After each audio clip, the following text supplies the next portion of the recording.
This is Parashat Eqev. It's August 14th, 2014. Okay, no, that closes, but this one doesn't close. So Parashat Eqev is Parashat Shavua, and so what I would like to look at today actually is just a couple of points in the parasha. I find Sefer Dvarim, as I've said before, to be a very challenging sefer to do any type of Parashat Shavua class, because instead of it having stories and narratives, it has speeches and ideas and exhortations, and you have to derive lessons from it, not necessarily in the way that we're generally accustomed to learning Parashat Shavua. So we have to bear with it. So Vaya Eqev Tishme'un. So the first three words of the Parashat themselves is very noteworthy. So Vaya Eqev Tishme'un. So we would translate that as a result of listening at the mishpatim ha'ele, to these mishpatim, ushmartem va'asitem otam, and if you listen to them, if you guard them and you do them, v'shamar Hashem Elohecha lecha et haberit ve'et hachesed, then Hashem, your God, is going to guard for you. If you guard something, which is the mitzvot, Hashem is going to guard for you at haberit ve'et hachesed. He's going to guard for you the covenant and the kindness, asher nishba la'avotecha, which He promised to your fathers. Okay.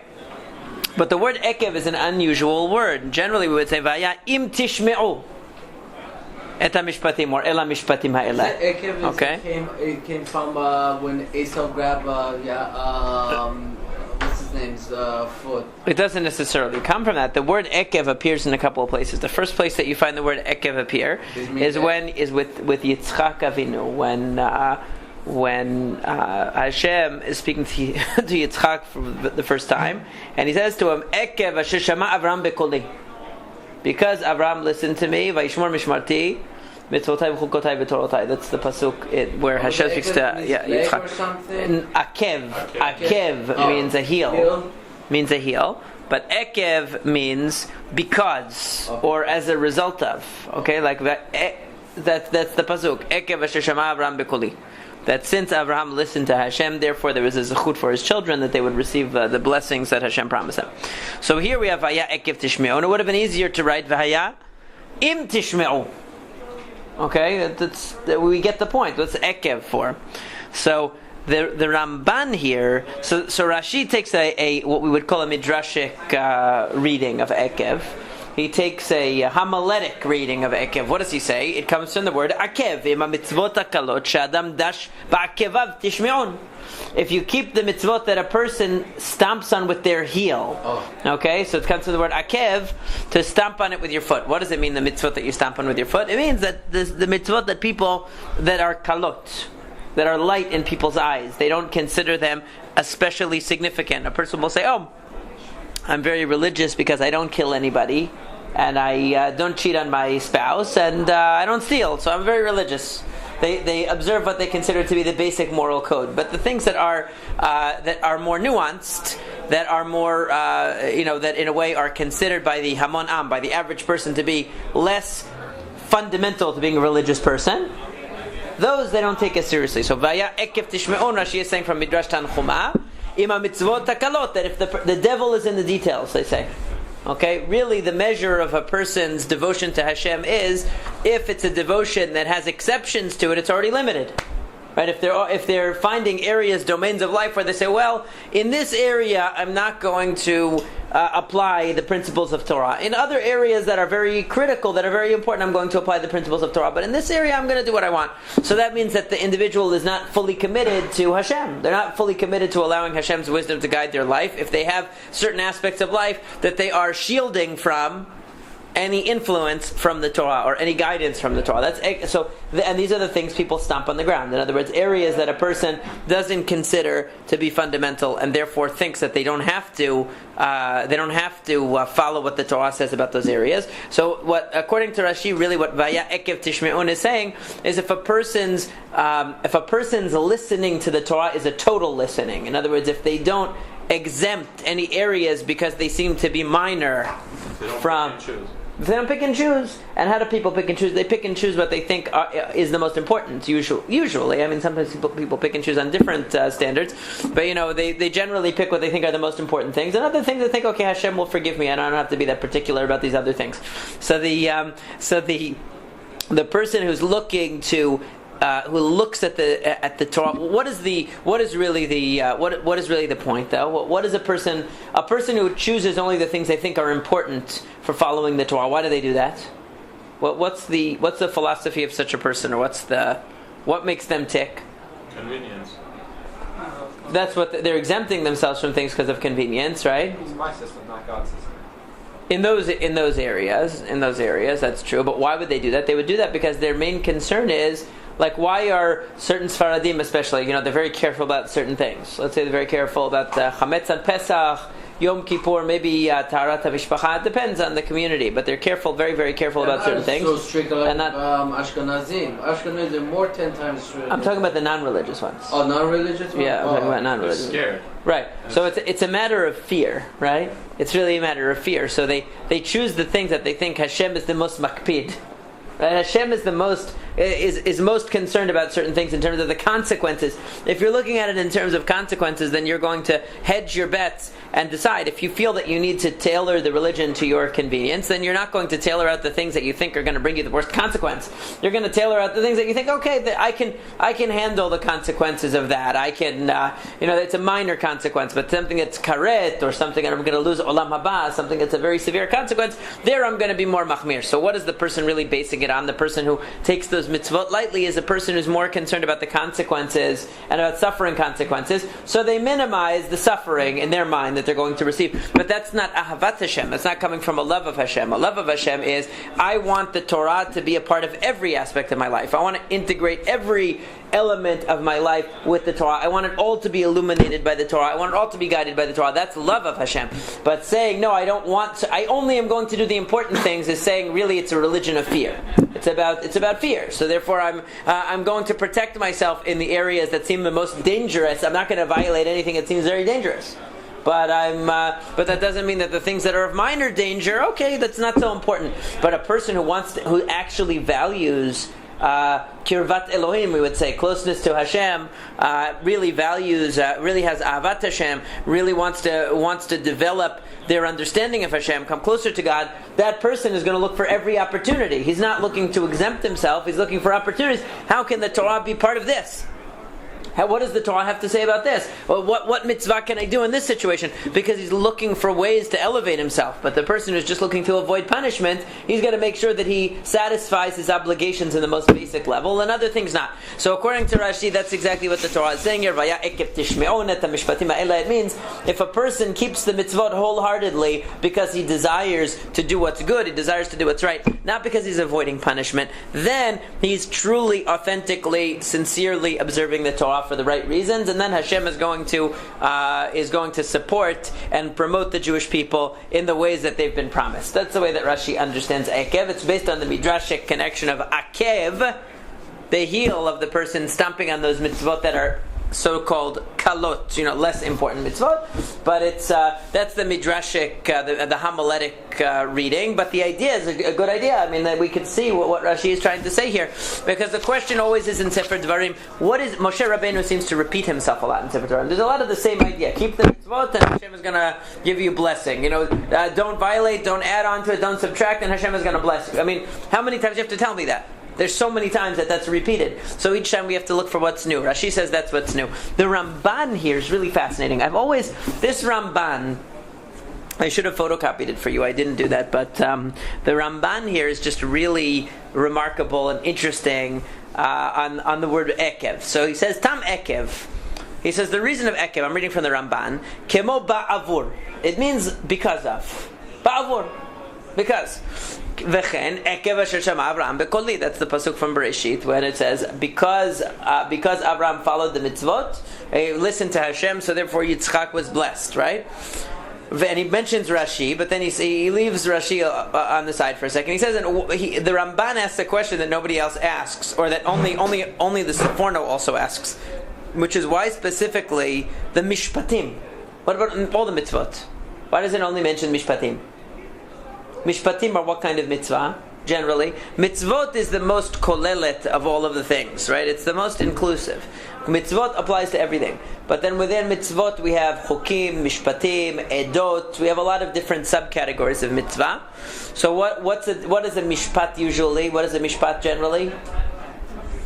Right? It could be family. It could be anything social regulations, civil regulations. What you would find in the Chelek of Chosh and Mishpat in the Shulchan Aruch, things that govern society. And generally, we say about Mishpatim, these are the mitzvot that even the non-Jews can appreciate them. Common. Right. It's something that every society has Mishpatim. There's no such thing as a society that doesn't have Mishpatim, because there has to be some unless it's chaos. Basic laws That govern society. In other words, you can't have a society, for instance, that doesn't have law against stealing. What kind of society? Even the most crazy society has rules against stealing. Their rules might not be exactly the same rules that the Torah says, but they have something. And they have to have the rules against killing. They have to protect property. They can't allow people to damage one another and harm one another. So all of these things are part of a functional society. Everybody, the most secular society or the most religious, it doesn't matter if it's the most secular European country is going to have mishpatim. They might not look like our mishpatim, but they will. And the most religious theocracy is going to have mishpatim, because mishpatim have a practical utility. They are to regulate society. Every society needs mishpatim.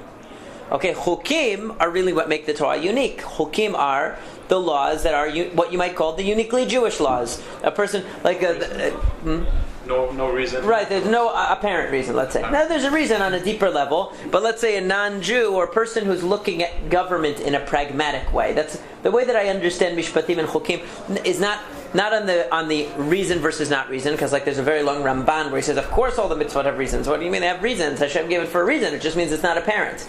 My understanding of chukim mishpatim, the way I look at it is, would a pragmatic person appreciate this? Right? Would a pragmatic person? Because a pragmatic person could say, of course you need laws that regulate civil rights, property rights, damages, all that, of course. But why do you have to tell me I'm not allowed to eat bacon? What benefit does that give to the society that I can't eat bacon? What's wrong with a little bit of sausage on Sunday morning? It's a nice how does that help you?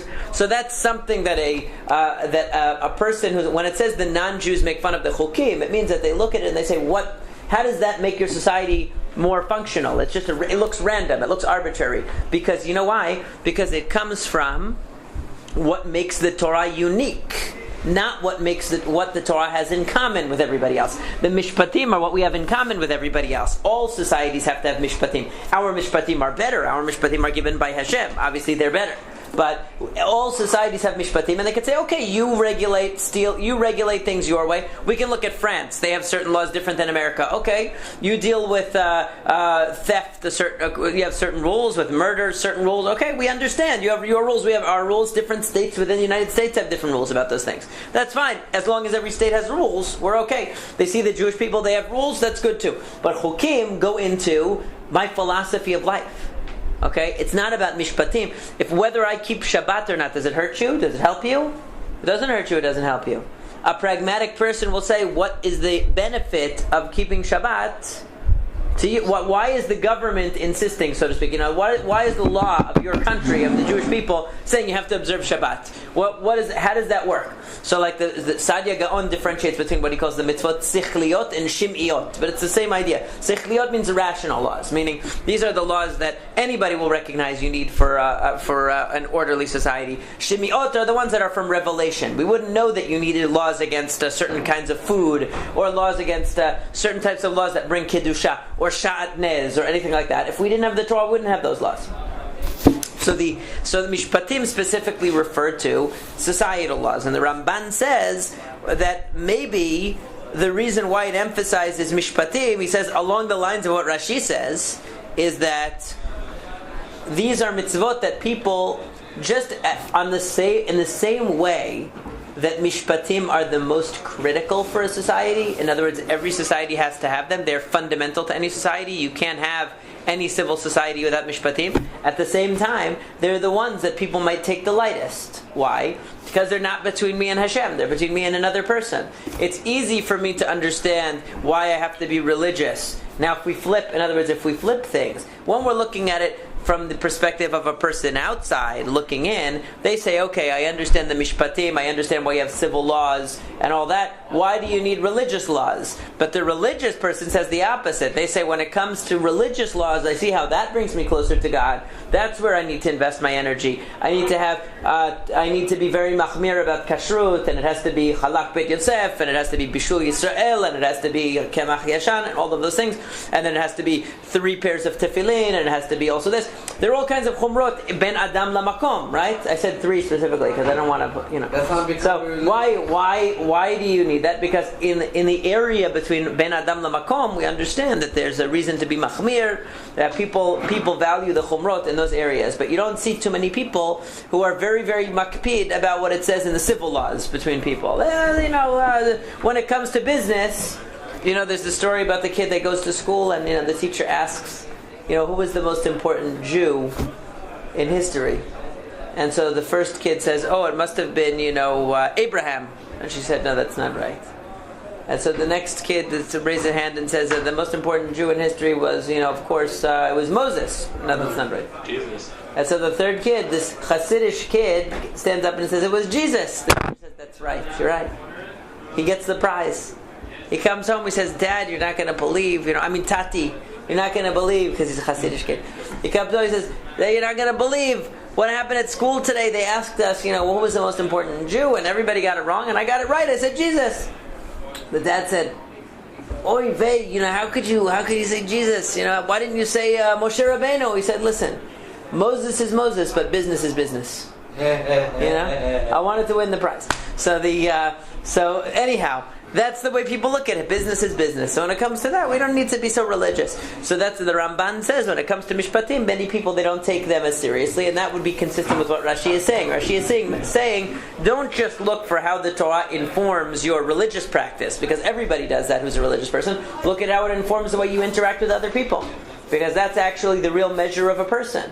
Whether they're going to apply the Torah, when it's between you and Hashem, you are at the center of it. You think of yourself as having this exclusive relationship with Hashem. But your relationship with other people, it's a lot harder to give them respect and give them kavod and give them consideration, because it's another person. I compete with them. I don't want to give them kavod. I don't want to worry about their rights. I don't want to worry about what they deserve. I want to worry about what I deserve. And mishpatim are coming to regulate and insist that you treat the other person equally to yourself, with the same rules and regulations. That's a lot harder than to relate to Hashem, who is clearly above you. You're willing to accept that Hashem is above you, but you're not willing to accept that you have to consider the other person equal to you. That's a lot harder. So that's what the Ramban says. But then the Ramban says 2 interpretations of Eqev, and I think this is very interesting. 2 interpretations that you might say are grammatical interpretations. Rashi was giving a homiletic interpretation, that it comes from Eqev, it comes from the heel that steps on the mitzvot that are not as important. But the Ramban gives 2 other ideas. He says Eqev means, he says the Mefarshim say, other commentaries say, that Eqev means acharit, sachar ba'acharit, reward at the end. In other words, Eqev, because why? Because the head of a person is considered the top. Like it says, B'shomram Eqev Rav. Right? We read that every Shabbat. B'shomram Eqev Rav. Keeping the mitzvot, there's a lot of benefits, right? There's a lot of reward. So Eqev, it comes at the end of the body. So it's called the Eqev, in other words, comes at the end of the body.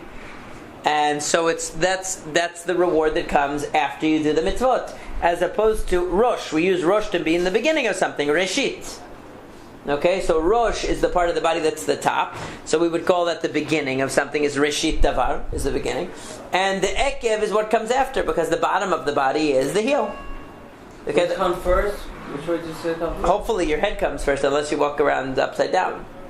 It's not like Yaakov's coming out with his legs and his head was up. That's one case here. That's one. His OBGYN probably had a really tough time, but that was one time. But in general, what's the top of the person's body? Not their feet. I hope not. I was Esau trying to pull them out. That's true, but still. Okay. But in general, so Rosh is like Rosh Devar Cha'imet. Rosh is the top of something because it's the top of the head. Eqev is the bottom. Okay? So like it says, you will be le Rosh velo le Zanav. Right? The same thing, the head and not the tail. The front and not the back.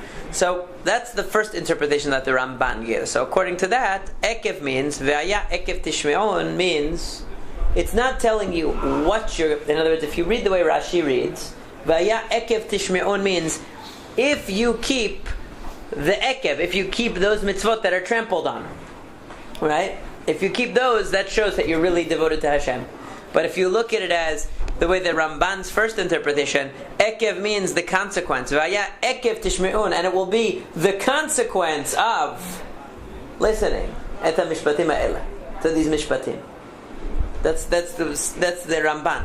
So we're going to see now that the Ramban then cycles back and gives another interpretation, and I want to see if you can figure out how these two interpretations differ, because it's not so simple, it's not so clear. He says, V'unkulos tirgem, Unkulos says, Chalaf. Chalaf means an exchange, like lachlif, to switch something. Okay? Or it could mean, chalaf could mean as a payment for something that comes back to you. Like chelef avodatchem. Right? When it talks about the Levi'im receive certain things, chelef avodatchem asher hem ovedim.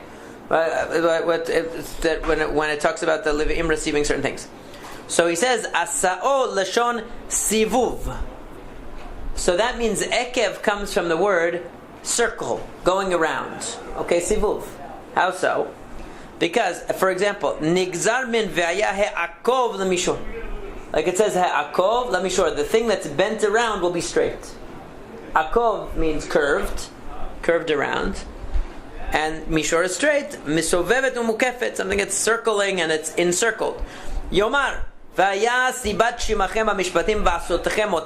he's translating the pasuk according to Unkulos, and it will be the cause of your listening to the mishpatim and doing them. Sheyishmor Hashem lachem berito.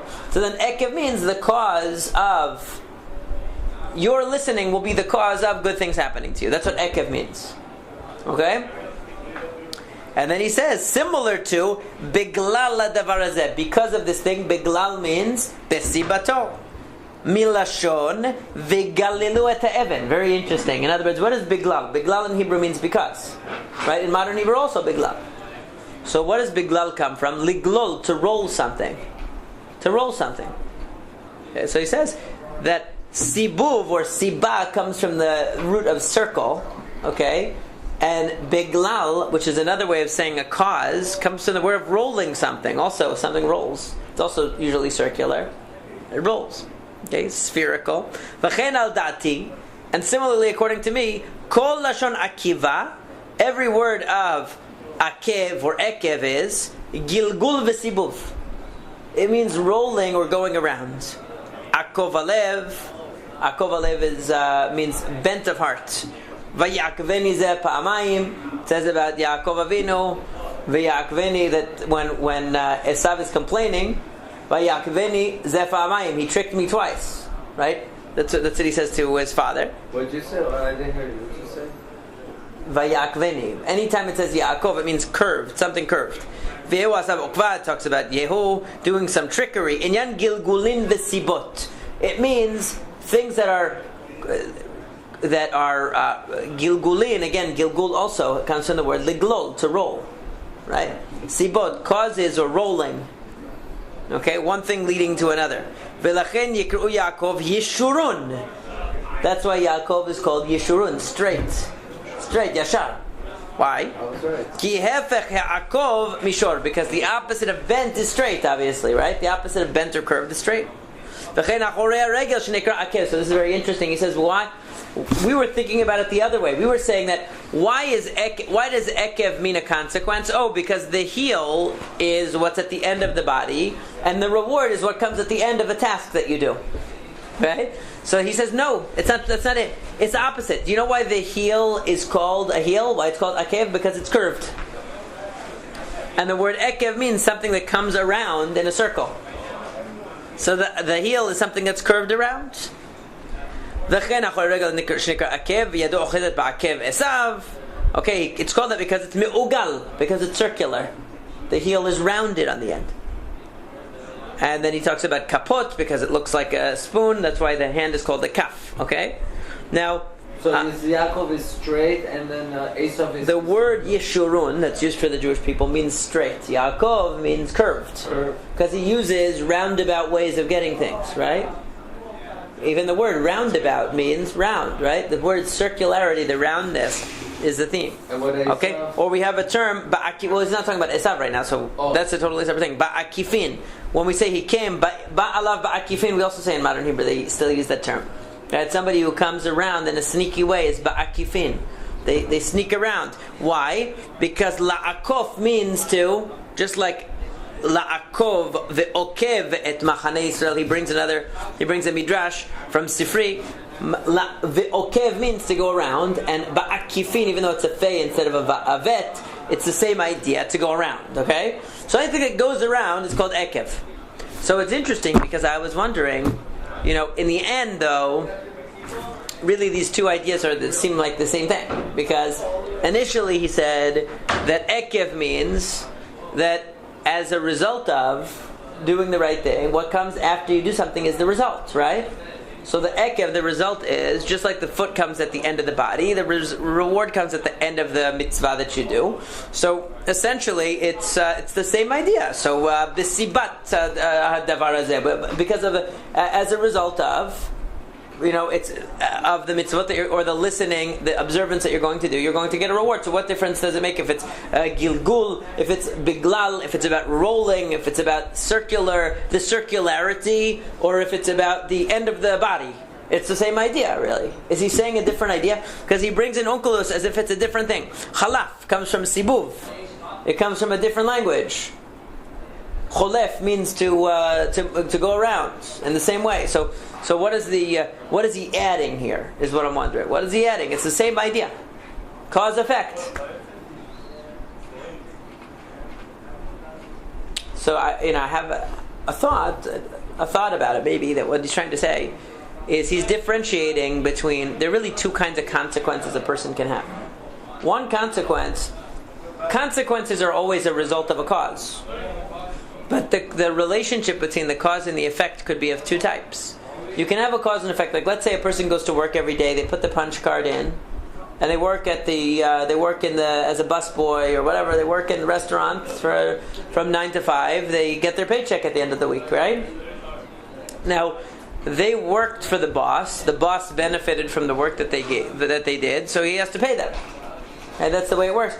But there's no direct connection between, let's say he swept the floor, or let's say he cooking the French fries, or he was doing the cashier. There's no direct connection between that and the money that he gets. He's just an employee. He does one activity, and as a result, at the end of that activity, when he's finished for the week or 2 weeks, he gets paid for it. Okay, but he could be doing any work and get paid that. He could be doing different work and get paid more. Okay, there's no direct relationship between sweeping the floor and getting a paycheck. It just happens, if you sweep the floor in your house, nobody hands you a paycheck. Right? So there's no direct connection.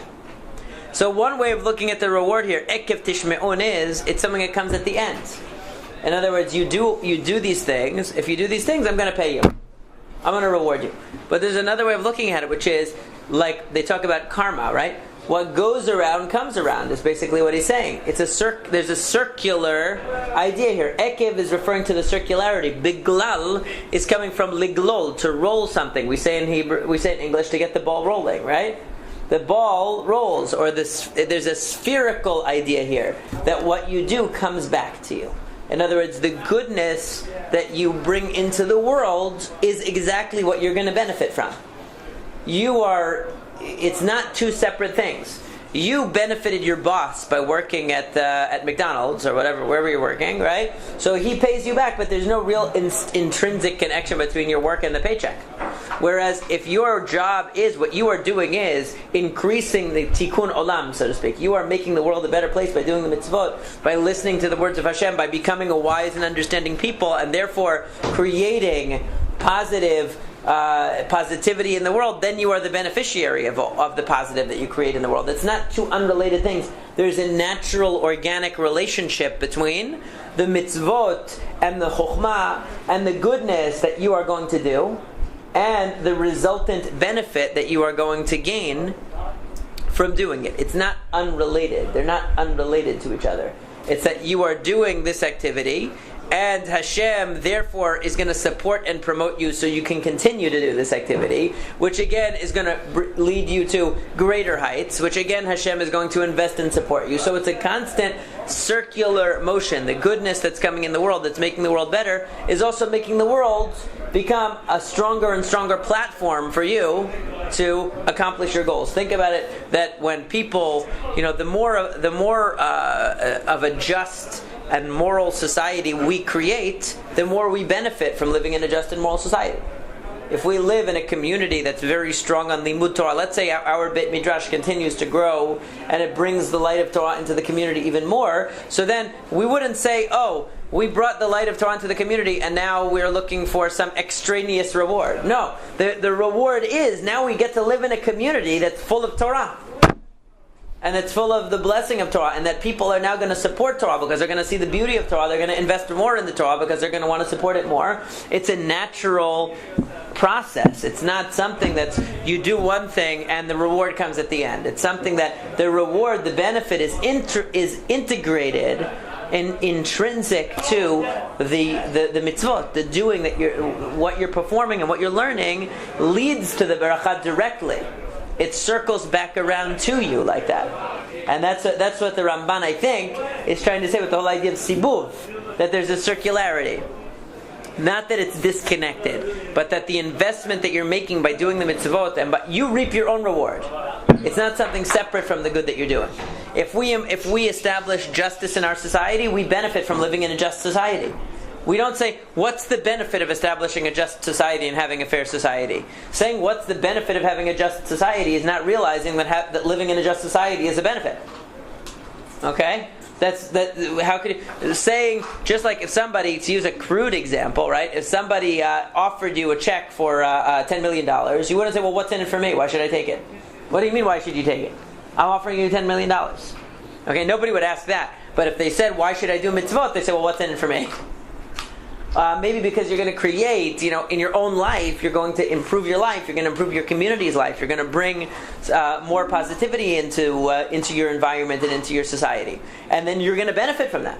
That's going to be what you get, that you're the beneficiary. So that's that seems to be like what the Ramban is saying. These benefits are a natural result, and that natural result is going to strengthen you even more in doing mitzvot. And then Hashem set up the world such that when we're doing the mitzvot and we're following the Torah, as a natural result, the society in which we live becomes better and better, and supports that even more, and invests in it even more, and we're lifted higher and higher. And as opposed to when we don't listen to the Torah, when we don't follow the mitzvot, the world stands against us. It's like there's an author. He died actually a couple of years ago, Stephen Covey. He wrote the very famous book, right? The 7 Habits of Highly Effective People. It's a great book, actually. It's a very good book. It's a classic of self-improvement literature. It's actually an excellent book to read. And one of the things he talks about in there is he believed in God. He was like a Mormon or something, but he connects his whole philosophy of self-improvement, which became pretty much the standard in organizational life, and his ideas became really the gold standard in that whole field. And one of the things he says is, one of his beliefs is that God created the world such that people who follow certain principles of good character and wisdom succeed. And people who don't succeed.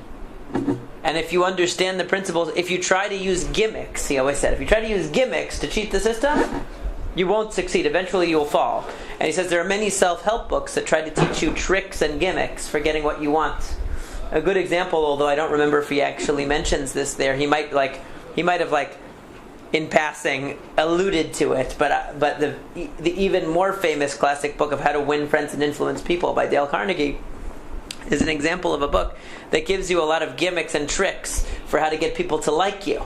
Okay, as opposed to what he talks about, which is how to become a person, how to instill certain or incorporate certain principles into your character, so that by nature you're living more in harmony with how God created the world, and therefore you become the beneficiary of that environment to a much greater degree, because you end up interacting with the environment and with other people in a way that's so much more constructive, so much more positive, that you see the benefits naturally.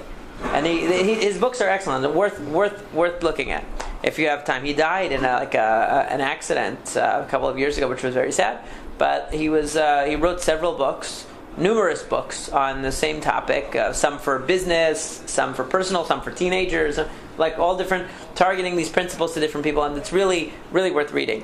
Classic book of how to be effective in life. I think we can use Israel and Arab countries as a very example of this. How Jewish people they like to improve themselves and all that, and the Arabs always. Well, I mean, they hating each other, they killing each other. They unite against us, though. Don't worry. We bring out the best in them because they all come together to hate us. So, just like they bring out the best in us, because all Jews come together when we're under attack, when we're under siege, we all come together and forget about all the divisions, and we're united. So it's like it says in the Gemara Masechet Megillah. Oh, you just did Masechet Megillah. But it says in there, all the Nevi'im that rose up for Am Yisrael over so many years didn't accomplish anything, but Haman was able to bring the Jews, Machzir Otam B'Tshuva, very fast, because the ring that he got from Achashverosh, all of a sudden all the Jews decided to come together and to return to Hashem because of the threat. Threats, unfortunately, work very well for existential threats. But in any case, this is that the Ramban is giving us a very sophisticated way of looking at the reward of keeping the mitzvot, which is that when we keep it, it's a natural progression, it's a circularity, that the more we grow in Torah, the more we benefit from what we create as a result of it. We don't have to look at it as a separate reward that comes to us, extraneous. Like a person who learns Torah doesn't say, what's in it for me? They see the beauty of Torah, they enjoy it. They don't say, what am I going to get from it? They're looking forward to learning the next thing. They don't say, I can't wait because I'm going to do a siyum. Nobody thinks that way, right? The siyum is nice, but they're already moving to the next learning. That's what the real enjoyment is, becoming wiser. So that's one of the points in the parasha I wanted to talk about. Another one that's interesting before we run out of time, since we dwelled on it a while, is about the man. So a little bit we read twice. It's very interesting. The Torah talks about the Jews coming to Eretz Israel, and in Eretz Israel they need to remember. They need to be thankful and acknowledge the goodness that Hashem gives them in the land of Israel. That you should eat and you should be satisfied and you should bless Hashem for everything that He's done for you. But he starts out by saying this. It's very interesting because it's almost like repeated in the parasha. It's repeated, and it's interesting to wonder why. So let's take a look. He says you should keep all the mitzvot that I command you.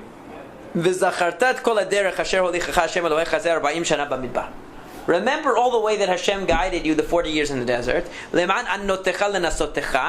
in order to torture you or to deprive you, right? To afflict you, I guess is the word, right? To test you. To see what's in your heart. Are you going to follow the mitzvot or not? He afflicted you and He made you hungry. And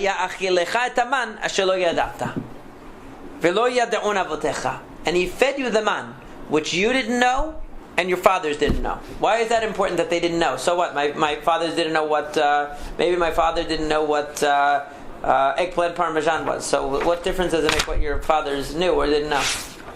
You could still eat it. Jews eat Chinese food all the time. Our forefathers didn't know about Chinese food.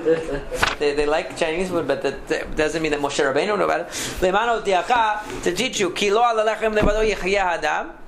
because it's not on bread alone does man live, but it's on the word of Hashem that a person lives. Okay? So this is very interesting, mentioning to us that we should never forget where we came from, right? We came from the Midbar, we came from eating the man that you didn't know. And now you're going to come to a place where you're going to have lechem, you're going to have regular bread, right? It says, Eretz asher lo b'miskenut tochal v'lechem. Now you're coming to a place where you're going to miviachel eretz tova, Hashem's bringing to a good land. And in this good land, there's going to be bread and everything that you want. And you're going to bless Hashem. But then he says, you'd better be careful because you're going to get comfortable and you're going to forget Hashem. And you're not going to follow the mitzvot. You're going to eat and be satisfied, and you're going to sit in these nice houses and have lots of good things, and you're going to forget Hashem.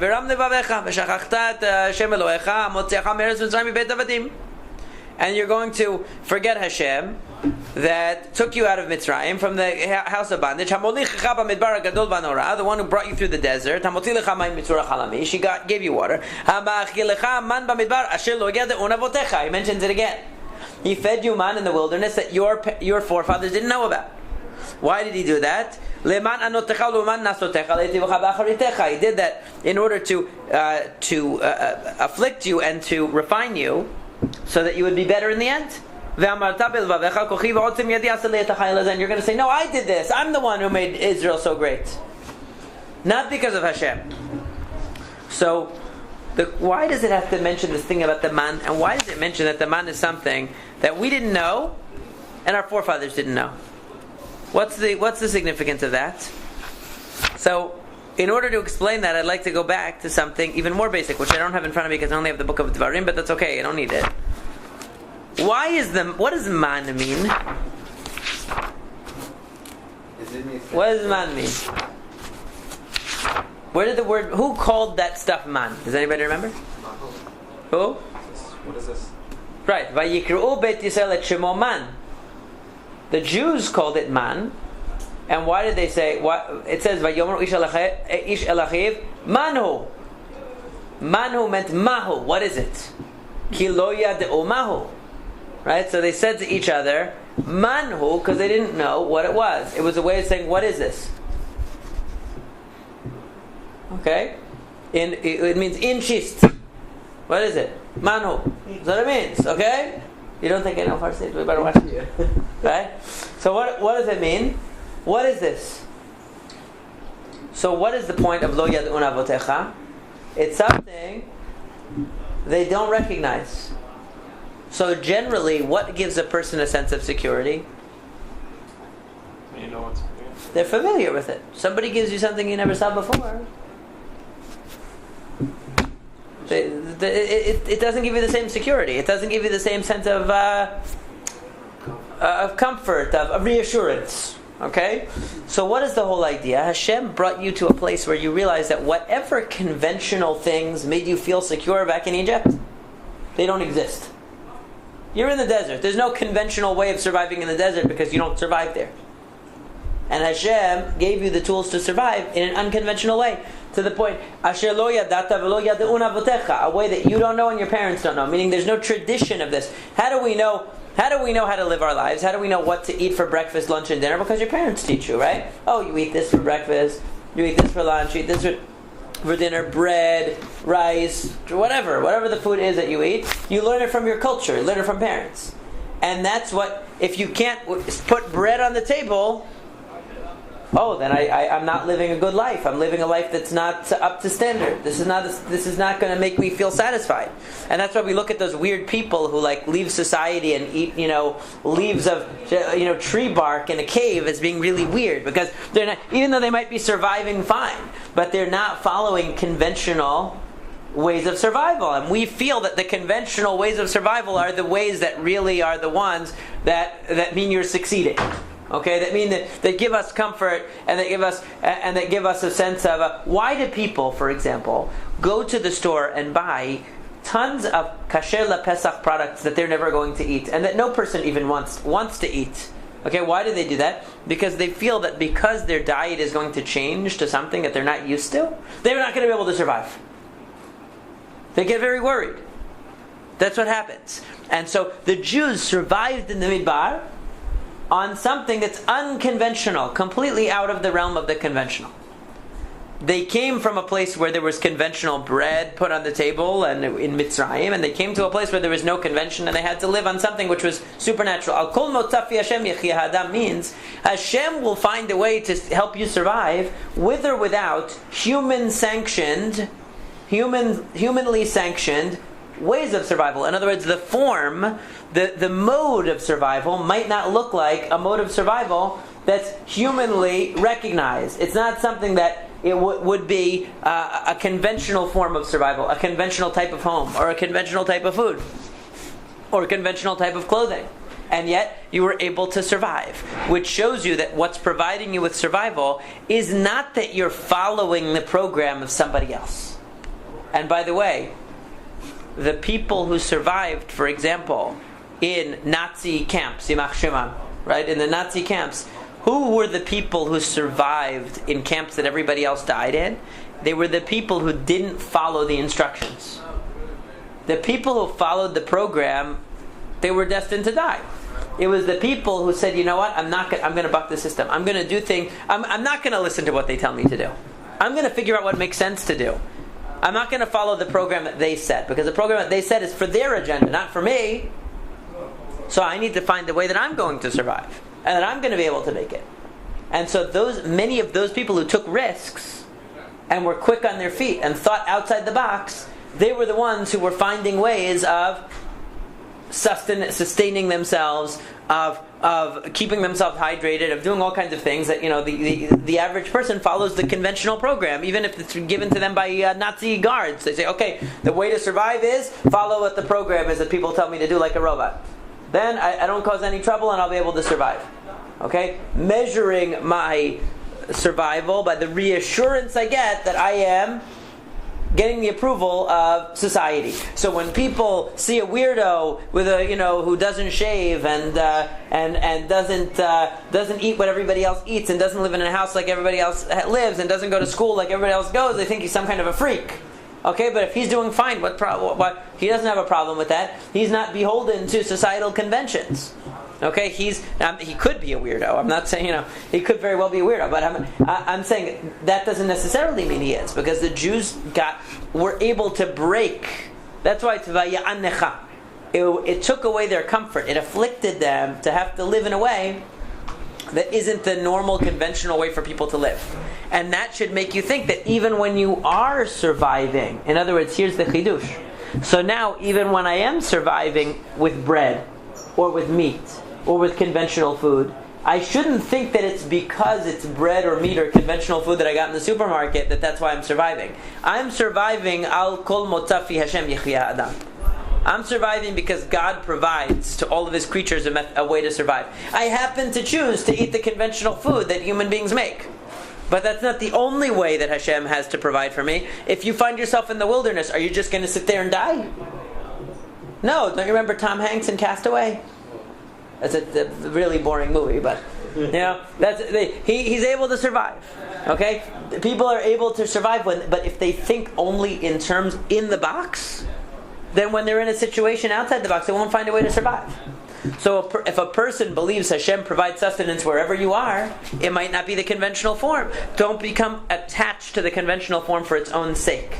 That's not what gives you your survival. What gives you your sustenance is Hashem. So now you're going to come into this. Now you're going to come into a place that, and this is very important for the Jews, because they're also going to be victorious in battle in a way that's not conventional. They're going to come in with military tactics that are not conventional. They're up against forces that, in conventional terms, they have zero chance of winning. Okay, and yet they're going to win. So accustoming themselves to the unconventional, to the idea that there's something beyond humanly defined standards, humanly defined forms of doing things, okay, that's very important for them. But once they get settled in to a regular society, where now they're working the land, where now they're going to be picking the fruit, they're going to be harvesting the crops, they're going to be running their own government and society, it's easy to forget these lessons again. These lessons were critical for them as they go into the land of Israel, because they're going to go into the land of Israel with a great, enormous odds against them. And if they're thinking in conventional terms, like the Meraglim were, then they're not going to have the confidence to go in. But once they're settled there and they are benefiting from, they're going to go into Batim Tovim Ashelo Banita. Right? They're going to have all these houses full of good things that they didn't make, that they didn't earn, that they didn't till the soil, they didn't do anything, and they're going to be the beneficiaries of this windfall of all the stuff that the people before them left them.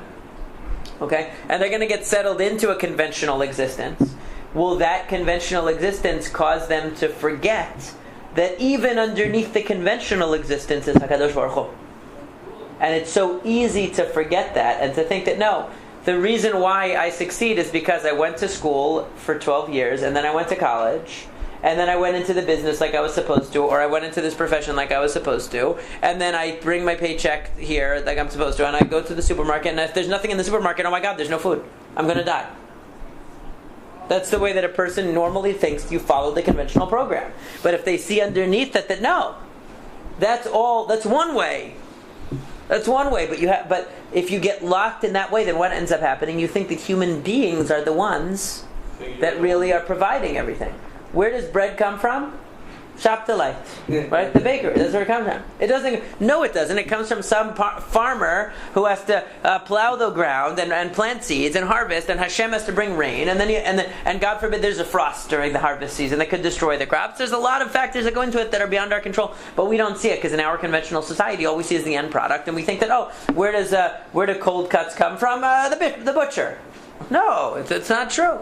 We don't think beyond that to see what the real substratum is that's operating, and we become locked into our conventional form of existence.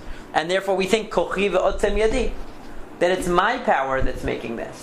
I'm the one who really is responsible for success or failure or survival or loss. And that's why it's so important to emphasize that there could be modes of survival that you didn't know and your forefathers didn't know. But Hashem is the one that provides all of these means. And the conventional ones might be the most convenient for us. They might be the easiest for us. But we shouldn't mistake human convention and human society for the actual source. This is where extreme liberals, for example, believe that society gives you your rights. Society provides you with rights. Society provides you with what you're entitled to. Society provides you with everything that you have. And without society, you're nothing. Whereas the Torah tells you, no, God gives you who you are and what you are. And you can utilize society as the way that you're going to get your parnasah. But that's only one way of many that Hashem could provide someone with parnasah. And we shouldn't overestimate the human role in providing parnasah, because that leads you to kochi ve'otzem yadi. That leads you to a forgetting of the actual lesson of the midbar. And what holiday, by the way, celebrates this idea? Sukkot. That's why we leave our home. We go to a home that's part of nature, right? And we say, no, it's not. Even my home is only a home because it's a conventional home. But really, Hashem is the one that provides the protection. Hashem is the one that provides me with an opportunity to survive and to grow, just like He did in the Midbar. Now I have a house, but that house ultimately is just one vehicle that Hashem can provide to me for shelter. And as they say, Harbe shlichim lamakom. There are many potential messengers Hashem could provide to accomplish the same objective. And that's why it's so important for us to see beyond the surface and to see this idea. We still have to do our part. We still have to do our part, but when you do your part, don't be locked into. Exactly. But what makes you think it's you is when you think, oh, I'm locked into the conventional way of doing my part. It means I need to go to work 9 to 5, or I need to go into a certain type of business, and I need to do certain things in order. That's the only way. The only way is the way people do it. Okay, because really, human society and the human structures that are put in place are really providing me my parnasah, and if I step out of them, I'm not going to be able to survive. And most of us take great comfort in being a part of a human system that a human economy, but really Hashem is not limited by that. And that's what we learned in the Midbar, and that's really where our emunah, our bitachon is in Hashem. It's not in that system. That system's a nice tool, but it's not the be-all and end-all of the reality. And that's a fundamental idea in the Parashat.